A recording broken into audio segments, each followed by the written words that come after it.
Hi, Jen here from Jen Michelle Coaching, and today I want to talk about have you made your desires wrong? For those of you new to my channel, I would love to invite you to subscribe. I release a video weekly. So when we look at our desires, often we don't realize we have a lot of pain attached to them, and we haven't really given ourselves permission to honor and own the things that we want.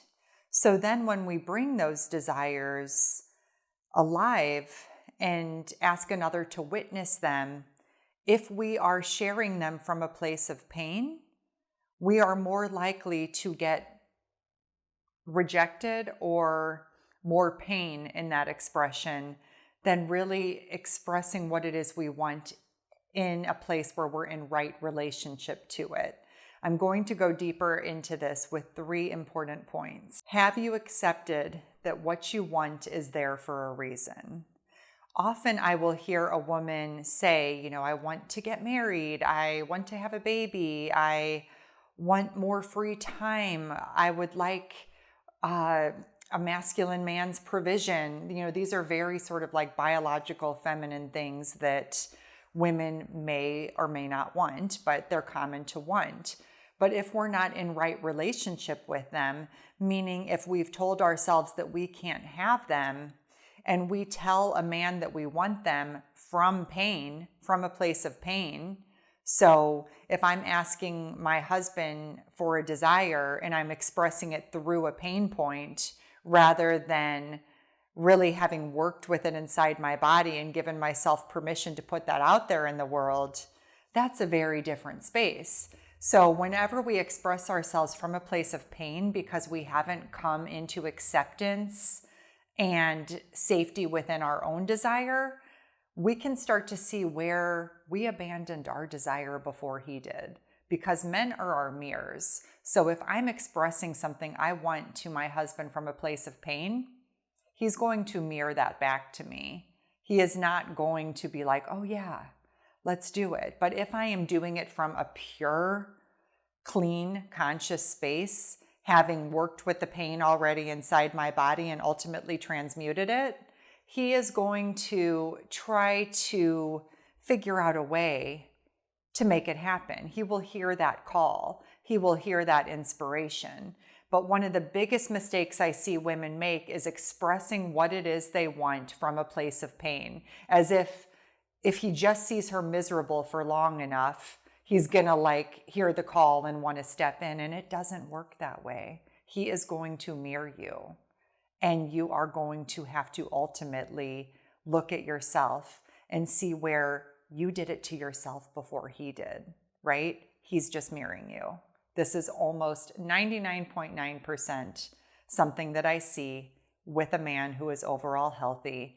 I am not talking about, deep pathology or deeply unhealthy situations. Do your desires evoke shame or activate a certain sort of egoic narrative in your mind where, you don't ultimately allow yourself to feel them? Sometimes it's embarrassing to say the things that we want. This comes up with a lot of women that I support where maybe they're embarrassed to say that they want things that fall into the category of traditional, right? Like maybe they don't want to say that they want to get married, or that they want to be a stay-at-home mom, or that they want to have children, or that they're the other extreme and they desire a life of, career, travel. It could be anything, right? The pendulum can swing both ways. But my point to this being, have you come into a place where you're not holding shame, guilt, or fear around the things that your heart yearns for?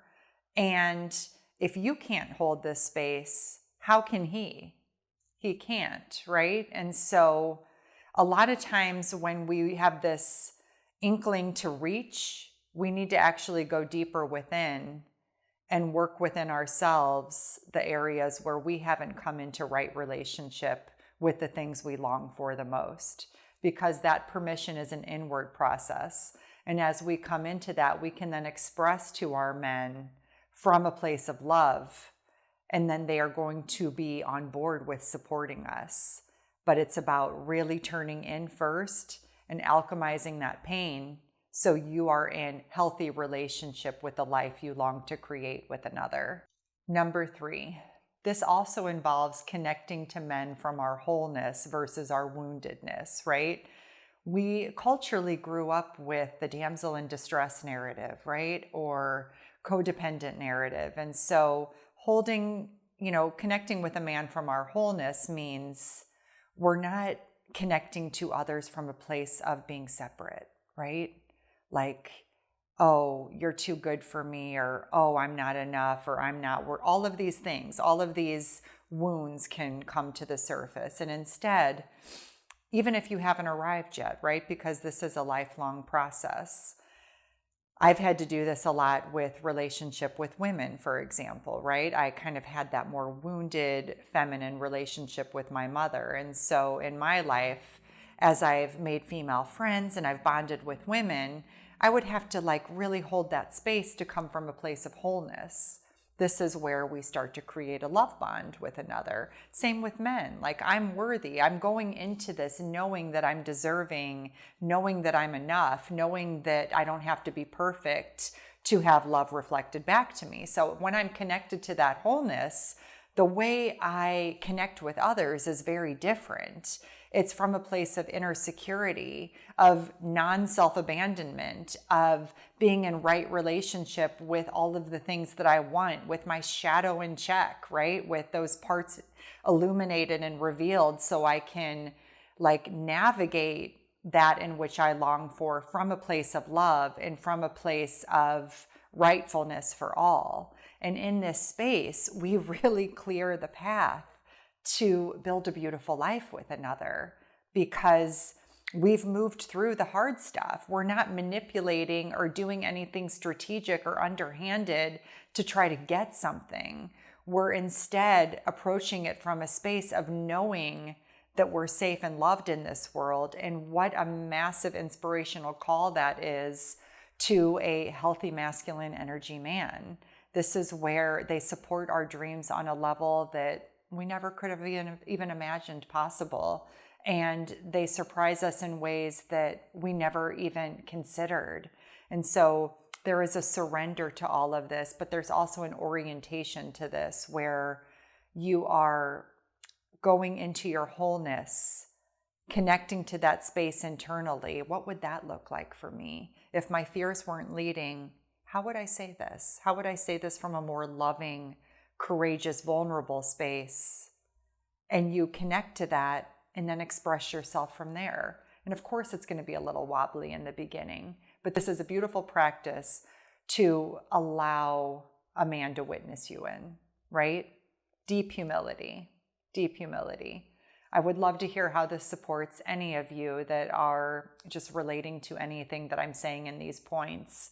If you would like more support or guidance from me, I invite you to check out my personal week of support, which is a week of Voxer messaging where we can just really take a deep dive into anything you're moving through in life and look at it from a upgraded lens so you feel confident and clear on which way to go moving forward.